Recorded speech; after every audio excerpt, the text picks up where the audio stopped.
রাধে কৃষ্ণ বন্ধুরা, কেমন আছেন আপনারা? আশা করি সবাই ভালো আছেন। আজকে আবার একটা নতুন ভিডিও নিয়ে হাজির হয়ে গেছি। ভিডিওটি শেষ অবধি দেখার অনুরোধ রইল।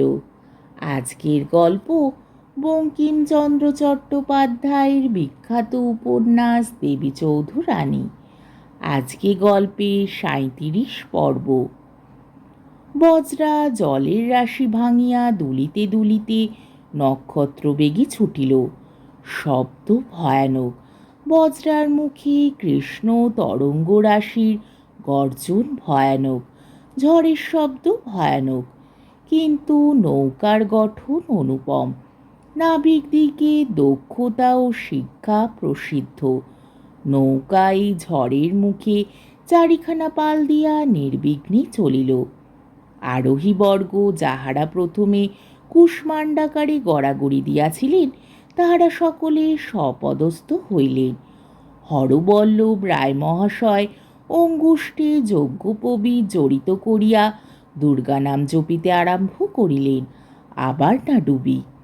লেফটেন্যান্ট সাহেব সেই মুলতুবি ঘুষিটা আবার পুনরুজ্জীবিত করিবার চেষ্টায় হস্ত উত্তোলন করিলেন। অমনি ব্রজেশ্বর তার হাতখানা ধরিয়া ফেলিল। হরবল্লভ ছেলেকে ভর্ৎসনা করিলেন, বলিলেন, ও কি করো, ইংরেজের গায়ে হাত তোলো? ব্রজেশ্বর বলিল, আমি ইংরেজের গায়ে হাত তুলেছি, না ইংরেজ আমার গায়ে হাত তুলিতেছে? হরবল্লভ সাহেবকে বলিলেন, হুজুর, ও ছেলে মানুষ, আজও বুদ্ধি শুদ্ধি হয়নি, আপনি ওর অপরাধ লইবেন না, মাপ করুন। সাহেব বলিলেন, ও বড় বদমাস, তবে যদি আমার কাছে জোড়হাত করিয়া মাপ চায়, তবে আমি মাপ করিতে পারি। হরবল্লভ কহিল, ব্রজ, তাই করো, জোড়হাত করিয়া সাহেবকে বলো আমায় মাপ করুন।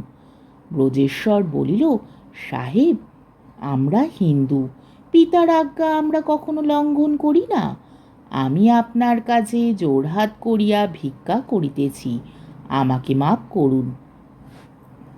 সাহেব ব্রজেশ্বরের পিতৃভক্তি দেখিয়া প্রসন্ন হইয়া ব্রজেশ্বরকে ক্ষমা করিলেন, আর ব্রজেশ্বরের হাত লইয়া আচ্ছা করিয়া নাড়িয়া দিলেন।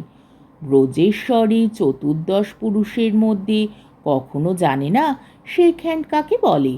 সুতরাং ব্রজেশ্বর একটু ভেকা হইয়া রহিল। মনে করিল, কি জানি যদি আবার বাঁধে। এই ভাবিয়া ব্রজেশ্বর বাইরে গিয়া বসিল। কেবল ঝড়, বৃষ্টি হয় নাই, ভিজিতে হইল না। রঙ্গরাজ বাইরে আসিয়া কামরার দ্বার বন্ধ করিয়া দ্বারে পিঠ দিয়া বসিল, দুই দিকের পাহারায়। বিশেষ এ সময় বাইরে একটু সতর্ক থাকা ভালো। বজ্রা বড় তীব্র বেগে চাইতেছে, হঠাৎ বিপদ ঘটাও বিচিত্র নহে। দিবা উঠিয়া দেবীর কাছে গেল। পুরুষ মহলে এখন আর প্রয়োজন নাই। নিশি উঠিল না, তার কিছু মতলব ছিল। সর্বস্ব শ্রীকৃষ্ণে অর্পিত, সুতরাং অগাধ সাহস। সাহেব জাঁকিয়া আবার রূপার চৌকিতে বসিলেন। ভাবিতে লাগিলেন, ডাকাইতের হাত হইতে কি রূপে মুক্ত হইব। যাহাকে ধরিতে আসিয়াছিলাম তাহারই কাছে ধরা পড়িলাম, স্ত্রীলোকের কাছে পরাজিত হইলাম। ইংরেজ মহলে আর কি বলিয়া মুখ দেখাইব? আমার না ফিরিয়া যাওয়াই ভালো। হরবল্লভ আর বসিবার স্থান না পাইয়া নিশি সুন্দরীর মসনদের কাছে বসিলেন। দেখিয়া নিশি বলিল, আপনি একটু নিদ্রা যাবেন? হরবল্লভ কইল, আজ কি আর নিদ্রা হয়? নিশি বলিল, আজ না হইলে তো আর হইল না। হরবল্লভ কইল, সে কি? নিশি কহিল, আবার ঘুমাইবার দিন কবে পাইবেন? হরবল্লভ জিজ্ঞাসা করিল, কেন?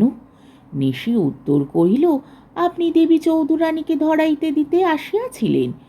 হরবল্লভ কইল, তা তা কি জানো? নিশি বলল, ধরা পড়িলে দেবীর কি হইতো জানো? হরবল্লভ বলিল, এমন কি? নিশি বলিল, এমন কিছু নয়, ফাঁসি। হরবল্লভ কইল, তা না, এই তা কি জানো? নিশি বলিল, দেবী তোমার কোন অনিষ্ট করে নাই, বরং ভারী উপকার করিয়াছিল।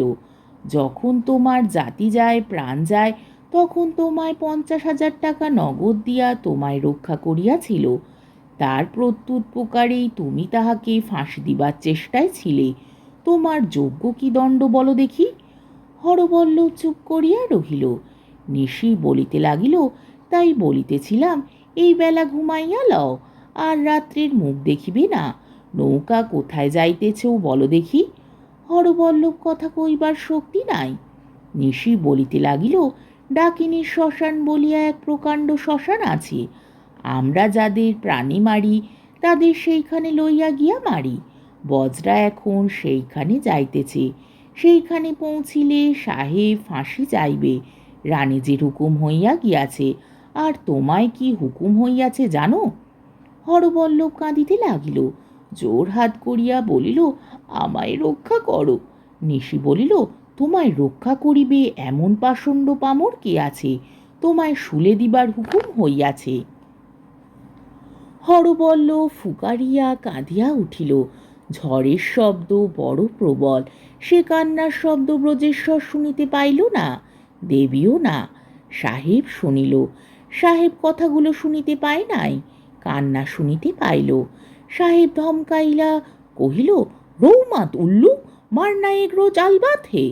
সে কথা কানে না তুলিয়া নিশির কাছে জোড়হাত করিয়া বৃদ্ধ ব্রাহ্মণ কাঁদিতে লাগিল।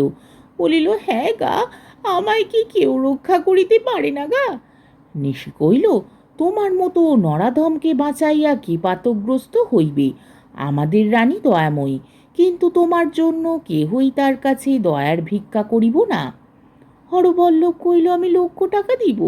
নিশি কইল, মুখে আনিতে লজ্জা করে না? 50,000 টাকার জন্যই কৃতজ্ঞের কাজ করিয়াছ, আবার 1,00,000 টাকা হাঁকো? হরবল্লভ বলিল, আমাকে যা বলিবে আমি তাই করিব। নিশি কহিল, তোমার মতো লোকের দ্বারা কোন কাজ হয় যে তুমি যা বলিব তাই করিবে?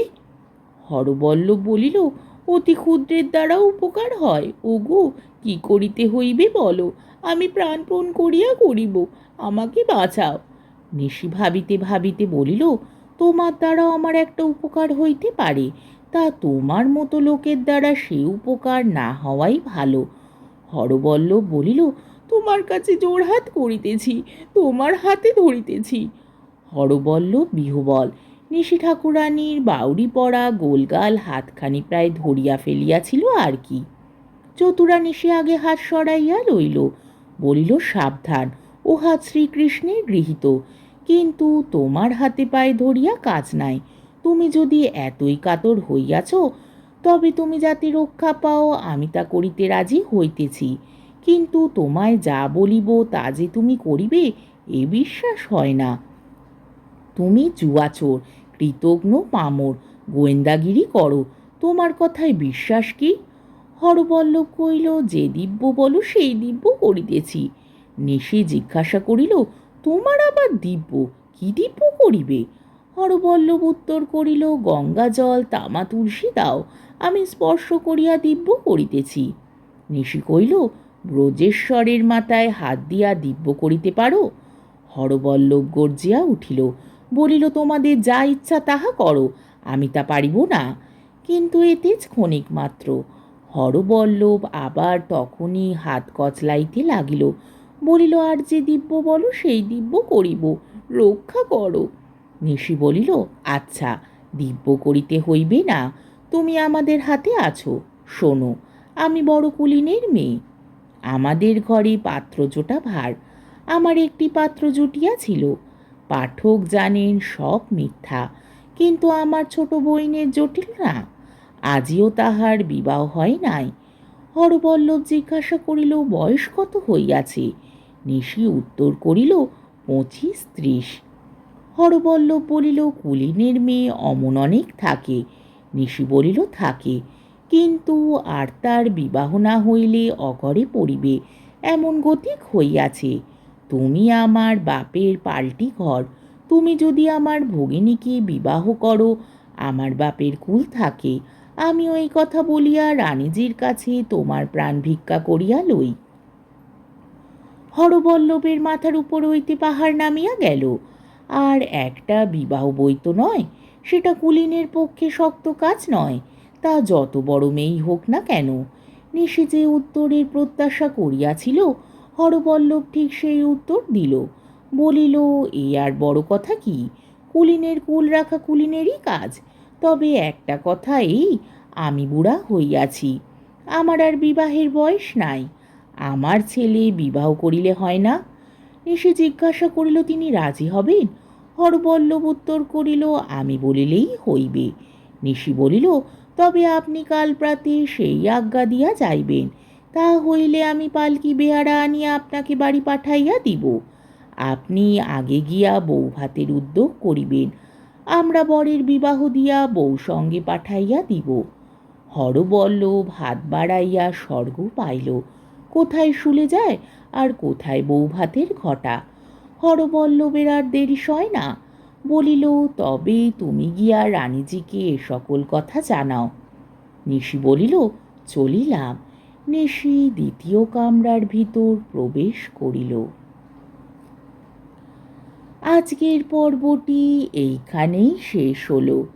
আমার ভিডিওটি যদি আপনাদের ভালো লেগে থাকে তাহলে আমাকে কমেন্টের মাধ্যমে আপনাদের মূল্যবান মতামত অবশ্যই জানাবেন এবং আমার ভিডিওটিকে লাইক ও শেয়ার করার ও আমার চ্যানেলটিকে সাবস্ক্রাইব করারও অনুরোধ রইল। তাহলে আজকের ভিডিওটা এই অবধি। পরের দিন আবার এই গল্পেরই ৩৮ পর্ব নিয়ে হাজির হয়ে যাব। ততক্ষণ পর্যন্ত আপনারা সবাই ভালো থাকবেন, সুস্থ থাকবেন, সাবধানে থাকবেন এবং আমার ভিডিওটি দেখতে থাকবেন। তাহলে আজকে আসি। রাধে কৃষ্ণ।